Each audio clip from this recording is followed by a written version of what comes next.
So yeah, there's a few focus questions. Look, if you don't get a chance to write the answers, it doesn't matter too much. It's just to try and get some focus around what we're doing.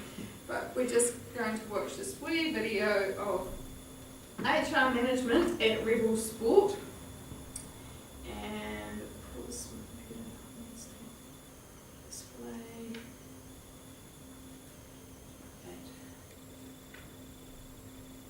that.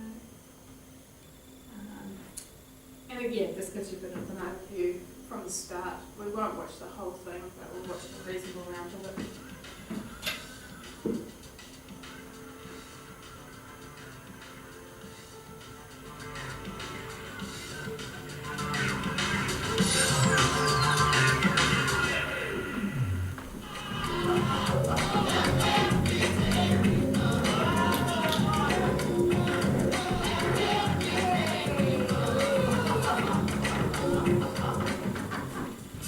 With its upbeat advertising aimed at a wide cross-section of the community, chances are if you have an interest in some kind of sporting activity, you'll know about Rebel Sport. The concept involves large, well-laid-out retail stores selling an extensive range of sporting products with a guaranteed competitive price. A publicly owned company listed on the Australian Stock Exchange, Rebel has 35 stores across Australia and 10 in New Zealand. In New Zealand, the stores are franchised. In other words, the licence to operate the stores has been sold to another organisation. In Australia, Rebel Sport employs more than 1,700 people, and the number is on the increase because of the new stores opening each year. This means finding new staff and training new and existing staff is an ongoing challenge for Rebel Sport's HR team, headed by Ian Seagale. I suppose from my point of view, I see it very simplistically, and that is basically my role and the role of my department is to gain, to train and to maintain a workforce. Finding, training and maintaining high-quality retail staff is becoming even more important, with the challenge that traditional shop-based retailers like Rebel Sport are facing from businesses using electronic marketing. The new e-commerce operations have a number of advantages. They don't need expensive shop fronts. There's no need to hold a lot of stock. They don't have to employ as many people. And through the World Wide Web, they have exposure to a global market. Rebel is also exploring e-commerce, but their management believes that while many people will turn to the web for information about products, it's likely that they will be making the actual purchase in a physical store where they can see and touch the items they're thinking of buying and talk to real people.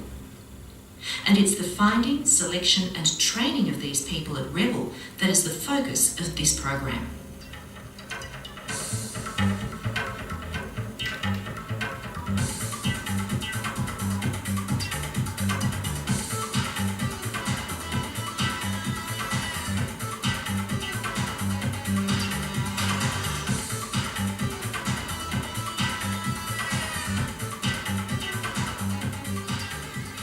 When a Rebel store needs new employees, positions are advertised complete with a detailed description of the job. However, a lot of people seeking work make a direct approach and hand in their resume to the local store, whether a job is advertised or not. These resumes are passed on to the Rebel State Support Office. It's also possible with Rebel to apply for a job online. Visit their website and take a look. The first screening of applicants is at the State Support Office, where a selection is made by reviewing resumes held on file. We're looking for someone who is very passionate about selling, has a keen interest in sports, would be preferred but certainly not essential. Then looking for someone who really has a nice friendly personality with a good smile, so that if they're on the floor they enjoy being with people. Likely candidates are notified, and once a month a series of group interviews is arranged. Here, up to 25 people are interviewed at the one time by a panel of Rebel management. It is a 2-hour process, but the 2-hour process not only gives us information about the candidates, it allows us to see them at their natural state. So they come in, they start to feel more relaxed because the focus isn't totally on them. it's on the whole group. They get to see who the competition is, who else is applying, and how well do they fit in with the group that's already applying. And we give them exercises to do which really relaxes them and makes them feel quite comfortable. So we see them in their natural state and how well they interact with other people. And that's the main thing we're looking for. The idea of interviewing a group of applicants together is relatively new and has been adopted by a number of large organisations like Rebel and AAPT. Other advantages for Rebel. So we're talking there about those assessment centres that we talked about in the selection process. So how you can use, like, assess a whole lot of people at the same time on a whole lot of different aspects. And that larger organisations that might take on a whole cohort of new staff at one time can use something like that as an effective process. Spark uses it. Spark, yeah. One of my daughters got a job through them, and the first process was a group. Yeah, group assessment, yeah. And it's quite interesting, just watch it and you'll see a little bit more about what they do here. This is, I think they've only done in like 2000, but it's already, I suppose it's quite a long time ago. And so you can see that, like, the e-commerce stuff, and like, the new e-commerce, it's been around for a while now, so. Are that this way, up to 80 to 100 people can be interviewed in one day. Each of them has been appraised not only by the 4 people from the Rebel management team, but by their fellow interviewees as well.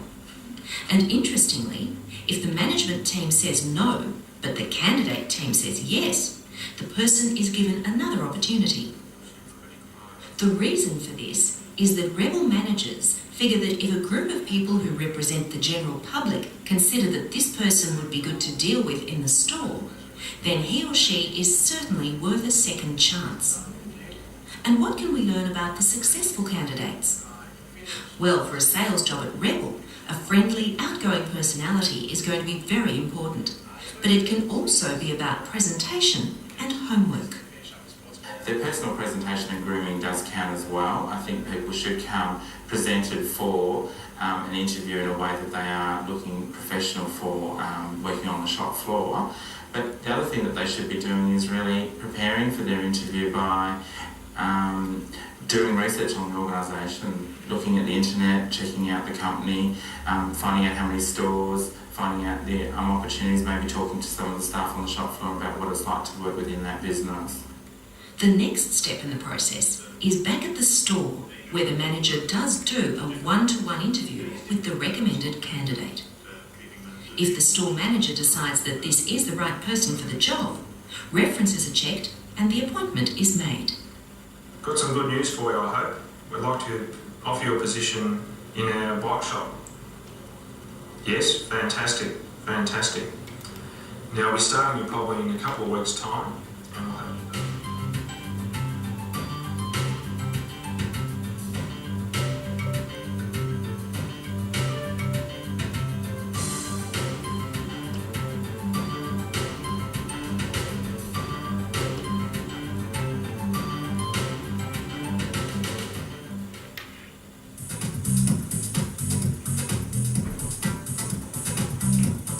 The first day on the job at Rebel involves filling in all the necessary paperwork, things like tax forms and bank details, and the first contact with Rebel's training technology, the Rebel Sport Interactive Induction Program.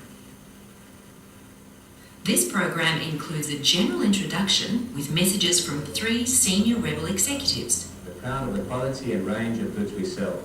We're proud of our name for giving customers Details of the company's approach to customer service, is to show that you really want to meet the customer's needs. an explanation of general policies and procedures, We gladly refund or exchange undamaged goods, providing a receipt or proof of purchase is shown. a section on loss prevention, How big is that loss for Rebel? Well, and another detailing the mystery shopper program, where people acting as shoppers assess the performance of retail staff. Quiz questions at the end of sections test the knowledge gained, and at the end of a session, the results are recorded. Also part of the initial training is a day spent at the State Training Centre learning selling skills, and another day focused on loss prevention. In other words, learning to combat shop stealing. On the shop floor, a new employee is assigned a sponsor for 3 months. It's a sort of buddy system where the sponsor shows the new person how to do a variety of basic operations. Sponsoring means somebody that can actually take responsibility of a new staff member by showing them the ropes, and certainly someone that they can feel comfortable speaking to and ask any questions, and that they don't feel that they've been shoved in the corner, that they're an important part of our business. A record of procedures learnt by the new employee is kept, and this becomes part of the staff member's personal rebel file. Ongoing So that's really talking about that induction process. Now, I know Ian did the class on induction, but he would have mentioned about like a lot of places now doing online or web-based inductions or electronic inductions, so that it makes it more accessible essentially to.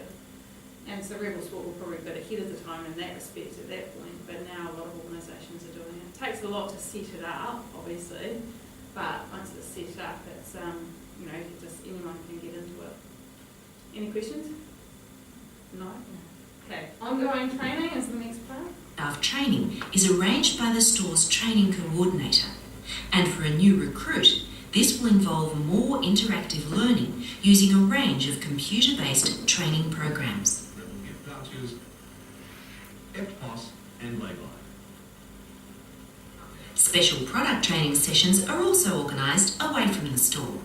Sometimes these are out-of-hours events, like this one at the Collingwood Football Club, where various suppliers are explaining the finer points of their football footwear.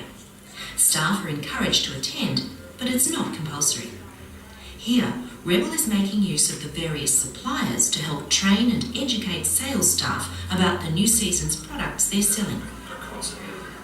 Basically, the reason why we love doing training with staff is if you look at all the influences on consumers and why they purchase shoes, one of the powerful opinion leaders that can help change that opinion are staff on the store. In fact, they're probably the biggest. You think if you go into store, staff will decide which shoe you should go in. So it's important that the staff, one, are confident in the product, and two, can actually relay that to consumers so that they understand why they need to buy this shoe or that shoe. So hence why I'm here to relay that information to staff. And whether it's learning about football boots, tennis rackets or cross-training shoes, it's not just new recruits who need the training. All of the Rebel staff need to know about new product developments and new sports trends so that they can hone their selling skills. So comfort for one. How else?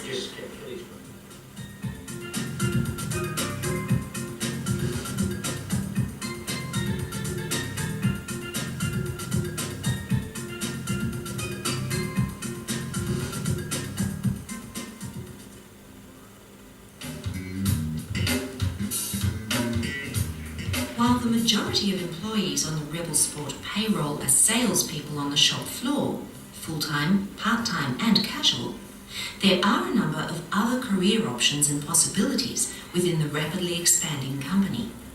In any store, people are also employed behind the scenes. Plus, there are administration and support roles including buying, marketing and human resource management. There are also management opportunities in the various stores where new positions are filled by the promotion of existing staff or the training of new employees. These training programs are aligned to the Australian Qualification Framework. So for the retail trainees who are usually straight from school, this equates to a 1-year Level 2 retail certificate. At this level, the person would be working as a full-time employee in a department within a store. The cadetship training program normally runs for 2 years and takes an employee through a combined Level 3 and 4 training sufficient to be an assistant store manager.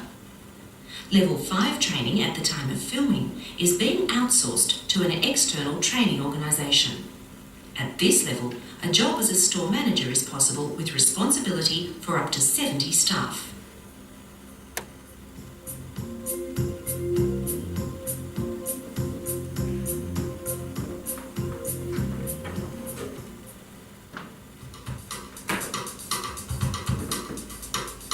who run a very lean and mean HR and training department where we only have 2 trainers plus myself, and we have 2,000 team. So how do we maintain all of this? We have to use technology. One form of new technology used by Rebel Sport for staff training is video conferencing. With these facilities installed at a number of Rebel locations in different states, there are considerable cost and time savings compared to long-distance interstate travel. The picture quality may not be fantastic, but it does mean that you can see who you are talking to, and it's quite effective even when there are groups of people involved at either end of the link-up.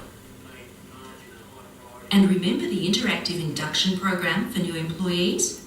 Well, the introduction of this computer-based training program has meant that the induction process for new staff was reduced from 5 days classroom staff training to 2 days. And there are other advantages. I can be confident that any new staff member is comfortable with our policies, procedures, customer service levels before they hit the shop floor, and I don't have to wait for an induction training program that might be in 3 months' time. I can put them through the package tomorrow and they can hit the shop floor a lot quicker. The Induction CD is part of a suite of computer-based interactive training modules developed by Rebel's own in-house multimedia team. Other programs include training for tennis, footwear, ski and selling skills. Often, these feature material from Rebel suppliers, such as Nike.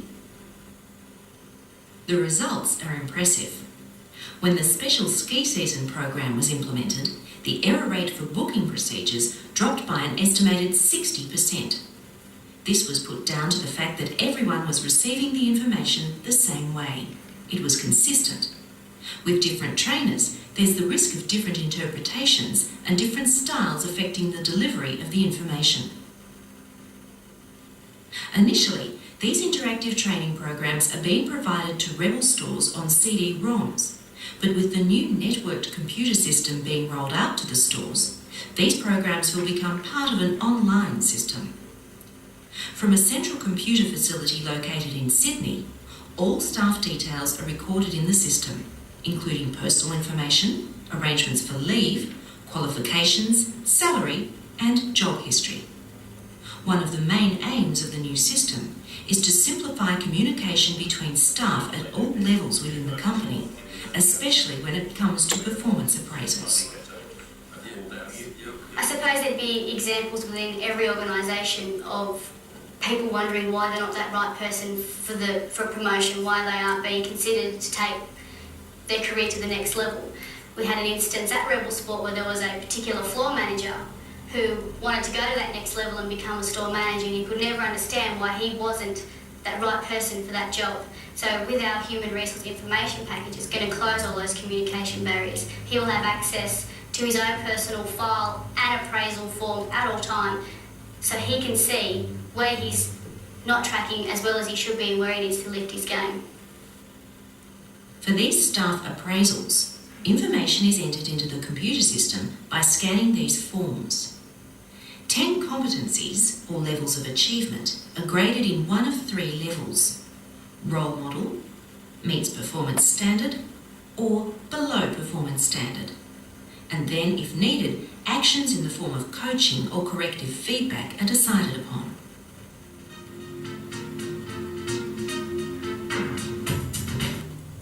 Oh, Ian Seagal, his little clip on the end there, isn't there?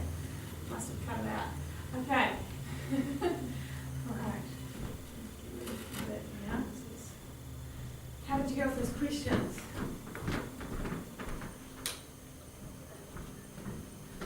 What sort of, what was included in your ongoing training package? There is special product training, Special product training, yep. computer-based program. Computer-based program. And they included sort of national certificates and things, so the qualifications framework, so they're offering that career progression, which helps with that question 3, didn't it? Why was it important for them to receive training on the products that they're selling? Confidence. Yes, confidence. They have a big influence. Yeah, to be able to pass that on to the customers. Yeah, I mean, this is, obviously Rebel Sport Australia, and like I said, the New Zealand one's a franchise out. I don't know about you guys, but whenever I go into a Rebel Sport shop, I assume that I'm not going to get customer help. I don't know if you've ever actually had customer assistance in a Rebel shop. But that, what they're saying, and remember how we linked it back into strategic objectives, they're saying that they think the point of difference for a store is that people will go there because they get that help from staff. Otherwise, why not just buy it online, right? And they reckon that people are going to look online but then come into the store to buy. Yeah. I think it's the other way around. People are going into the store to try things on and then going online to find the best price and get it, delivered to their door. But that, may be a wee shift in how things are going as well. But that does mean that their point of difference is going to be customer support and help. Okay, so if in our experience in New Zealand, you go into the shop and you get no assistance, and the store's a mess, how does that, that doesn't actually go well.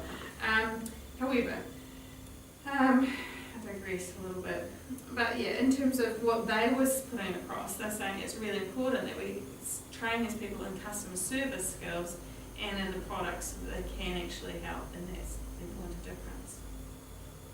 And that we keep people, once we have them, we keep hold of them. We offer them a career pathway, offer them additional qualifications. If they can get a qualification while at work, that's great, because that meets our requirements and it gives them something when they leave. You might come into that store, you're fresh school leaver, or you might start as a part-time job while you're at university or something because you love sports. Yeah, but then it can actually provide you with a pathway to a complete career into management as well. So you can see that they were using video conferencing as well, like we do, although we haven't been for this class, nobody in this sport. Video conferencing, video recordings, all sorts of technology that can facilitate the training and development. What were some of the advantages of that technology? Well, the last time we needed to train people, they talked about taking it from 5 days down to 2 days. Yeah, exactly. So we can do it. Yeah. And you can get verification that somebody's done something online. You've got a little multi-choice quiz at the end that they've passed. That's evidence. Put it in their file. Again, you've got proof there that they've actually done their training. Yeah, it's fast, it's efficient, it's relatively cheap once you've got it set up. What else? Ian Seagal, his response to the question, what if we train staff and they leave? We didn't see his response. What do you think it might be? It's a failure on their part. I don't know if he thinks like that, but Yeah. that is. Yeah. So if somebody's said to you, oh, well, there's no point investing in training because, they're just going to leave anyway. Well, his answer to that was actually, well, what if we don't train them and they stay? Okay. Yeah. So we're better off training them, making them a good employee, and then if they leave, so be it. Their skills will enhance another organisation. Which reflects on them. Which reflects on them as well. If they stay and we don't train them, then we're going to end up with performance issues. And so that brings us to tonight's class, which was on performance. So that was a bit of a recap on everything we've done so far. But yeah, performance management, lesson 11. So tonight's learning outcome is looking at the role of performance management and its contribution to organisational effectiveness and retention. So we look at performance planning, monitoring, development, evaluation and succession planning. Now we've already covered succession planning actually. We covered that much earlier on when we looked at HR planning. Do you remember? We talked about replacement charts, succession planning. When we did the chart analysis. Was it like predicting future trends and stuff like that? No, yeah, the planning was about predicting future trends, but HR planning was about forecasting demand and supply for labour. And So succession planning was one of the things we can use to help us identify people that might be ready to step up into a higher level role once they've reached a certain level of capability and once that role has been vacated. So if you've got, somebody who's perhaps more mature in a job and they've been there a long time and you can see that at some point they're going to retire, it makes sense to have somebody internally that you've trained up to take that position on. Now in the public sector, legally you still have to advertise positions. So public sector organisations you'll have to advertise regardless. And even in the private sector you can still advertise and make sure, with succession planning there's no guarantee that that individual is going to get the job, but you've set them up to the best possible point for them to be able to take that role on if they desire, if they want to apply for it. Okay? In private sector organisations they might just roll straight into that job if you've identified that they're the right person for that job. Yeah. Make sense? Yeah. The beauty of offering training. Yeah, exactly. Because you can get people to that point where they're ready, they're ready. And we looked at that replacement chart in the textbook which identifies who's ready to move up or to take on higher level responsibilities and who needs further training. And that actually becomes a big part of this performance management process is about training. Training links straight in here. Because training is the method that we use to fix it if there are performance problems. Okay? So that will come up again tonight. When we talk about performance management though, we're talking about a lot more than just your annual performance review or performance appraisal, whatever it is you might call it. We're talking here about the whole process of managing performance in the organisation. And so this is on page 190 in the textbook. And so we actually take a few steps back and look at what we started with back when we talked about strategic HR management and looking at the organisation's mission, values, goals and strategies. Okay? Because overall those should have flow down into what are the goals and strategies and responsibilities and plans of our operational units. And then from there, we should be able to establish what the individual employee goals and responsibilities and plans and targets should be. Does that sound about right? This is more of a top-down approach. So when we've done job analysis, we have found out what is specifically required for that particular job, and not the person, the job, and that has helped to inform the job description and the person specification. We use all of that information for the person specification, but it also needs to link back in with the overall organisation goals and objectives. So, KPIs or key performance indicators are one of the methods that we can use to sort of set those targets, and they are often written into the job description these days. But there needs to be some transparency both for the organisation and for the individual as to how those KPIs link in with the big picture plan. Yeah? If it doesn't make sense as to why you're working, why is this a goal? Why should we worry about this one? Well, if we can show that connection to the overall strategic plan, then that really helps.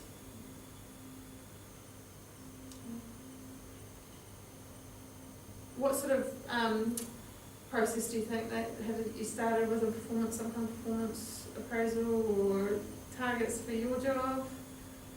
At the moment we use the course of management